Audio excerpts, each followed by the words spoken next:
Hi there, how's it? It's Cran K. We're in the next part. Remember, mind your language. Ba ba ba ba ba ba ba ba ba ba ba boo boo boo doo doo doo ah da da da da da da.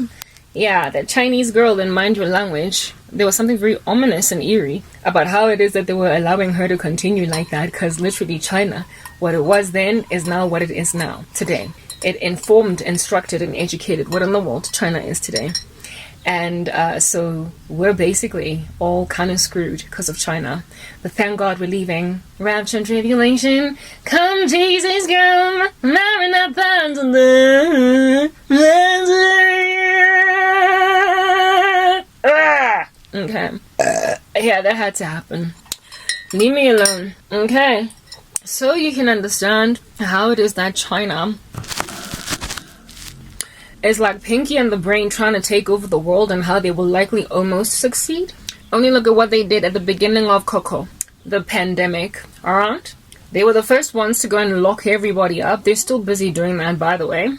And everybody was like, never, not in my country, far be it from me. Far be it. And then we got locked down. Yeah. And then the world changed as we know it from that time going forward. And as a result of all of that random insanity going on during the pandemic, guess who has given themselves matla and bravado, has put steam up their bellies that they might fly because they think it's Red Bull? The World Economic Forum, the United Nations, all these international bodies, Prince I.E. now King Charles, they have spoken with more fervor and steam coming out of their noses, with less, like they don't take prisoners anymore. They're not as apologetic anymore or careful with their words. And then they raise up a little boy that is frankly just too destructive to be taken seriously in any way, because he's sounding more like a genocider as he walks about. Noah Haval Hurera Harara Huruhura, whatever, hooray, that could be his name. Okay. And they just speak all these blasphemies. They're so astronomical. On the rooftops, just like vomit them. Voila. Burping them like Karabo every so often, burping. And it's like, oh my goodness, such a taboo thing. Should not be spoken by a human being so seriously taken by such big people in the world. What are you doing, speaking about us being extinct and a transhumanistic agenda coming to robotize the human race, and how as Homo sapiens this is the very end of ourselves. We've reached the tail end of ourselves as Homo sapiens, and so we might as well merge artificial intelligence with our DNA. What are you doing? Somebody stop this Haval Oki. Somebody stop him. Hello, come on. His name is Noah Haval Hooray. Yes, that's his exact name. He is that bold guy chilling over there in the World Economic Forum. Way too liked by Klausy Schwappy. Somebody stop him. Hello, this is very dangerous language. Don't you see he's dangerous? He's basically trying to coup the world over. You know, he reminds me of that guy from Terminator, the one who just never dies and comes out of a burning bus looking like a silver man. He'll just morph into something that's very destructive for the general world. Somebody stop him. His name is Noah Hovali Hooray. Somebody stop him. Hello. Hello. Hello.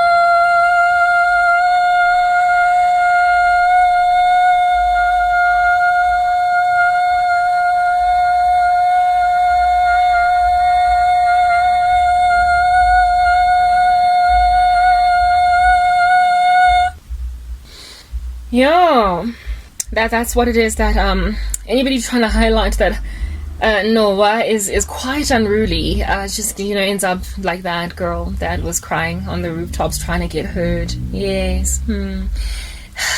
Prior to 2019, Noah would never have spoken such blasphemies. He was just some historian, some overly clever guy that should just have stayed at a university lecturing. But now he's like running the world and is basically telling everybody that the Homo sapiens species is about to be extinct, and he'll have everything to do with it because he knows how to put nanobots inside bodies. Yeah, the global elites gave themselves oomph, power, impetus, and general girth, and bravado, arrogance, and fascist mindset, speaking loftily like Hitler as the orator that he was, while getting taken seriously. They were only able to start being so bold with their obvious trying to take over the people's freedoms agenda after 2019. After 2020, after the pandemic, they done did it. They got brave because of China. China prospered to cause the whole world to go into a lockdown. Because they started it first by blocking everybody's movement, and then the disease continued to spread and spread and spread. It grew, and so upon it growing, they were like, if we're gonna save everybody, we need to basically put them in prison, or it's over for the rest of us. So here it is that everybody in the world at large, as we're looking at it, was now locked down. They realized that it's possible to control an entire global population. I never thought it was, but it is. And so was born this funny little historian, Noah Hooray. I get to burp. Noah Hooray rocked up and like started speaking blasphemies. So my goodness, like this is just a guy. Somebody needs to stop him, but nobody's stopping him. And he's all loved. And now I know who Klaus Schubster is, because Klaus Schubster was nobody of interest to me until 2020. They all just like reared their ugly heads very intensely ever since then. And then like they started wanting to take off farms. And Bill Gates started to also buy too much farmland. It's like, I see what you're doing, stop it. But now you just start like every time you talk and nobody wants to listen. All because of China. And then it's all rumored that, that gain of function, Wuhan virus, indeed is why it is that, we all got sick and fell down like London Bridge. Like Jack and Jill fetching a pail of water, then you come back with corona. And so you tumble after with the rest of the world. Allegedly, apparently, it commenced in some, laboratory right there in Wuhan. And it was precisely made that way in order to make us super sick because it was gain of function. And then everyone got sick. And then China was the first one to lock everybody down. And then the rest of us got locked down. And because of all that lockdown, the global elites got more brave and bravado.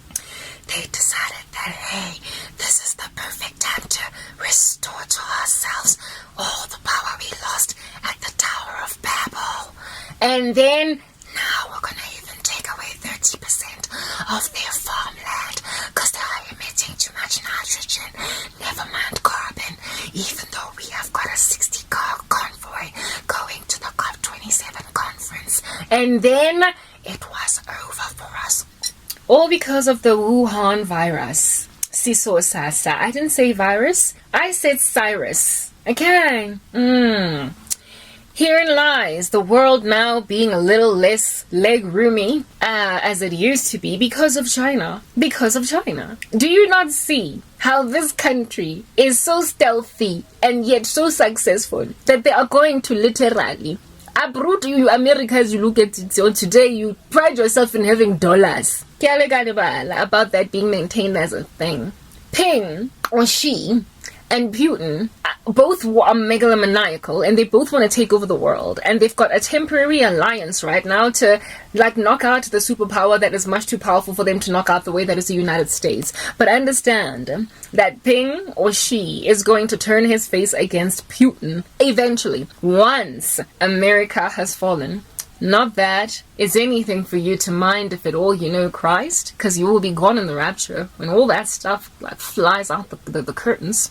However, I'm here to explain to you why I'm not going back to TikTok on a very intellectual level and also a very spiritual level that you might understand is not about just walking away from a bunch of zombified mentally ill patients in a proverbial mental asylum called TikTok. It is about the fact that TikTok is destructive to me and my soul due to the fact that it's a bewitched platform coming from the world's most megalomaniacal nation. Next part.